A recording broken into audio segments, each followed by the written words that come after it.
New Dark Universe expansion permits have revealed some pretty big updates. Fast and Furious Hollywood Drift continues to run into trouble out on the West Coast. We now know the official closing date for Supercharged, but the big question is, what exactly will replace it?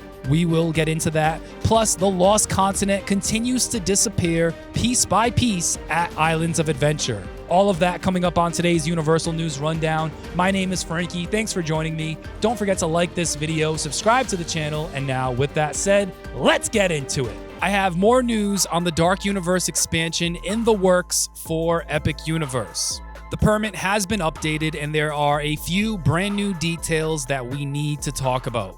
First off, the building size has changed. The permit now lists the project at 93,308 total building square feet, with 71,500 square feet listed as tenant space, aka ride space. Now, I would not say that all 71,000 square feet is confirmed ride path or show scene space, because it could also include things like maintenance space, mechanical rooms, and other backstage areas. But either way, this is still a very large amount of usable space for what appears to be a major e-ticket attraction for Dark Universe. Now, here is where things get even bigger with this update. The building is now listed as 3 stories.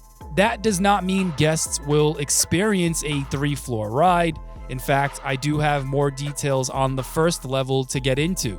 In the plan review comments section of the permit, the document specifically mentions a ride maintenance bay on the first floor. First off, that is a very important line, because it pretty much confirms that this building is being designed to support a ride. When I first reported on this permit, some people pointed out that the original permit did not technically confirm an attraction, even though the location and size made it seem pretty obvious.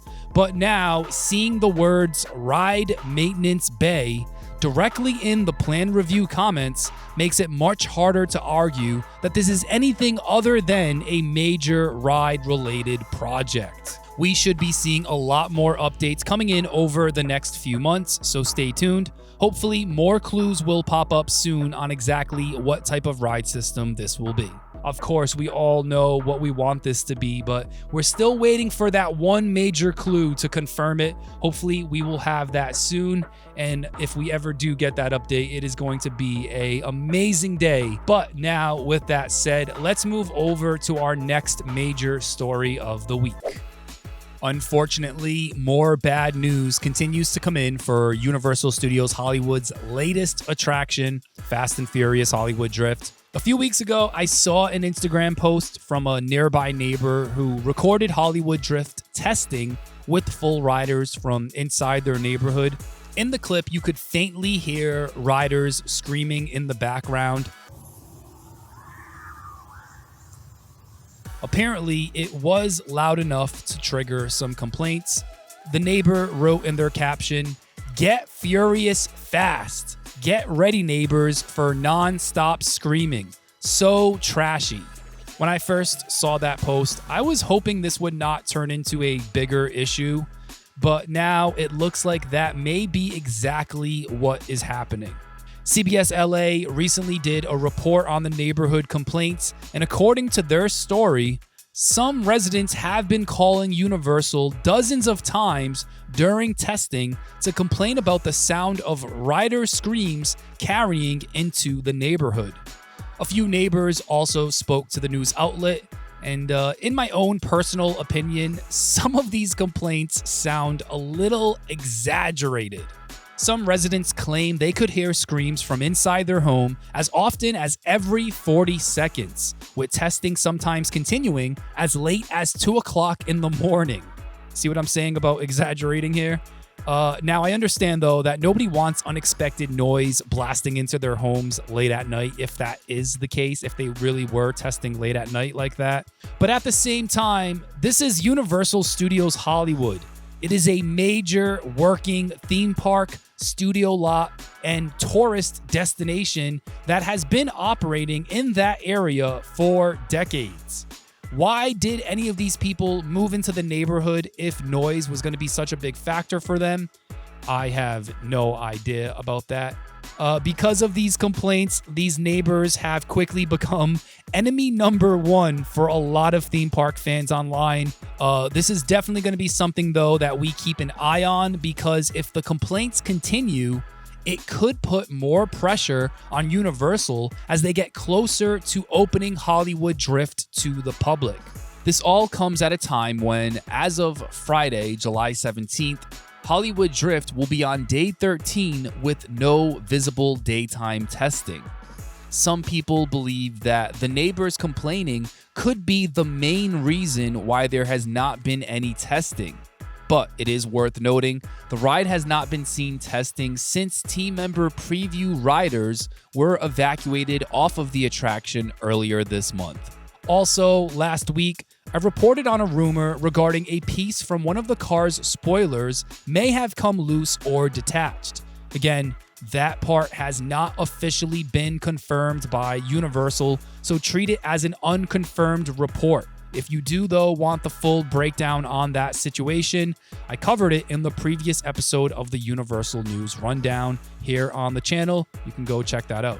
It is also worth noting that testing could still be happening overnight when guests and most reporters are not inside the park to see it, especially because, according to those neighbors, they heard testing as late as 2 in the morning. So, hey, maybe they are testing late at night and we just don't even know about it, but I highly doubt that is the case. And of course, with those neighbors complaining so much lately, who knows what is going on and when we will see Hollywood Drift finally open to the public. It is a damn shame to be reporting on these news updates today. We should be talking about how Hollywood Drift is open and people are loving it and the neighbors aren't complaining and everyone's happy, but unfortunately that isn't the case today. Who knows though, maybe by the time I upload this video, there will be reports of the ride testing again, but we will have to see. I will keep you guys posted. We've got 2 more news stories to get into. Today we're just focused on 4 big stories, but I have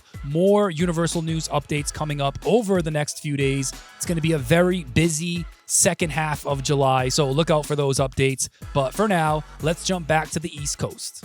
Earlier this year, on January 20th, Universal officially announced that Hollywood Rip Ride Rocket's replacement would be Fast and Furious Hollywood Drift. During the same announcement, Universal also revealed that the heavily disliked Fast and Furious Supercharged attraction would be closing in 2027. Well, now we know exactly when Supercharged is closing, and it's happening a lot sooner than originally planned. Seems like Universal said, you know what, people don't even like this ride. Why are we keeping it open? Let's just close this thing right now. That way we don't even have to worry about it when we're dealing with this Halloween Horror Nights stuff that takes up a lot of that space. Let's just close it right before Halloween Horror Nights and call it a day. And that is exactly what is happening. The final day to get on Supercharged will be Sunday, August 16th, which is only 1 month away. Universal has not confirmed what will replace Supercharged, but one of the most interesting things about this project is just how large that attraction's footprint is. A lot of people don't realize it, but Supercharged is in a very big building. It takes up a lot of space. When comparing it to some of the other large indoor ride buildings at Universal Studios Florida, Supercharged is actually the biggest. The Supercharged building appears to take up around 2.6 acres. For comparison, Revenge of the Mummy is roughly 1.9 acres, while Harry Potter and the Escape from Gringotts is roughly 2.3 acres. So this is not a tiny piece of land Universal is working with. Based on those comparisons, they could absolutely fit another indoor coaster or a large-scale dark ride, or some type of major e-ticket attraction inside that space. There's also the chance that they split the area up. For example, they could build a smaller attraction that takes up half the plot of land, plus a themed restaurant. Personally, I would lean more toward wanting a e-ticket dark ride. Universal Studios Florida could really use another major indoor ride with strong storytelling aspects to it. Now, it is possible Universal could reuse the existing trackless motion simulator ride system from Supercharged, but I really hope they don't go that route. Both Universal Orlando resort attractions that use that style of ride system, Supercharged and Reign of Kong, they are often ranked near the bottom of the resort's lineup by fans. So if Universal is going to replace Supercharged, I would hope they take the opportunity to do something a lot more ambitious than just retheming it. Another rumor floating around is that the former Supercharged area could become an expansion of Diagon Alley. Some fans and industry experts have even speculated that Universal could keep the existing ride building and system and then just retheme it into a night bus attraction.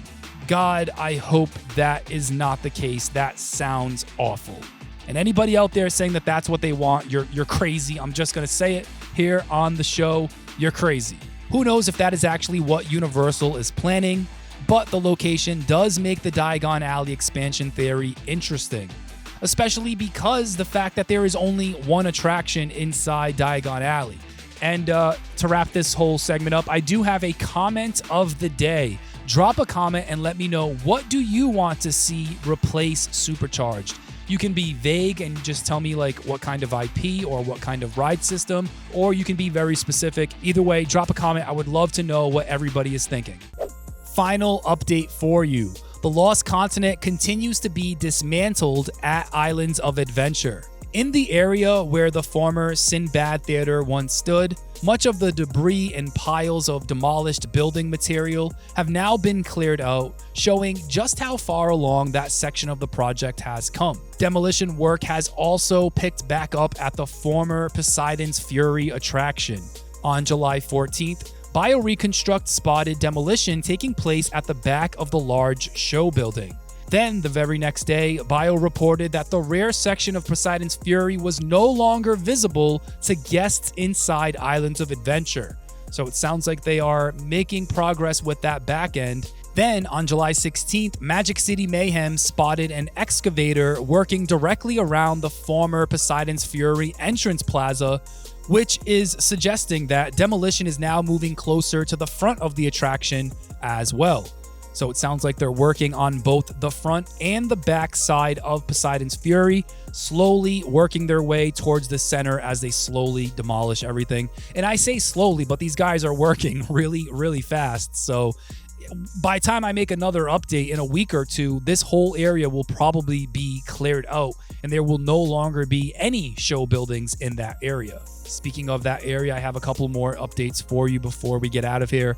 The Lost Continent restrooms have also officially closed for good. New signage outside the former restroom area now directs guests to the nearest available bathrooms. There are also more construction walls scattered throughout the land, creating much narrower walkways for guests in certain areas, including a large section of walls right outside Mythos Restaurant. At this point, the only remaining locations still open in Lost Continent are Fire Eater's Grill, Mythos Restaurant, the How to Train Your Dragon merchandise store, and Health Services. That's going to be it. Thanks for joining me for another episode of The Rundown. Like this video, hype this video, subscribe to the channel if you have not already yet. If you want to send me a donation, you want to throw me a couple of bucks, you can use the Super Thanks feature, or if you would rather not go through YouTube, you can go to themepahk.com. All of your donations will go towards my Monster Energy Drink Fund. That way I can keep pumping out content for you guys. And oh yeah, don't forget, look out for more Universal news updates coming up over the next few days, because there is still a lot for us to talk about. I just kind of wanted to get into the main stories for today. But that's it. I'll catch you guys next time. Take care and peace out.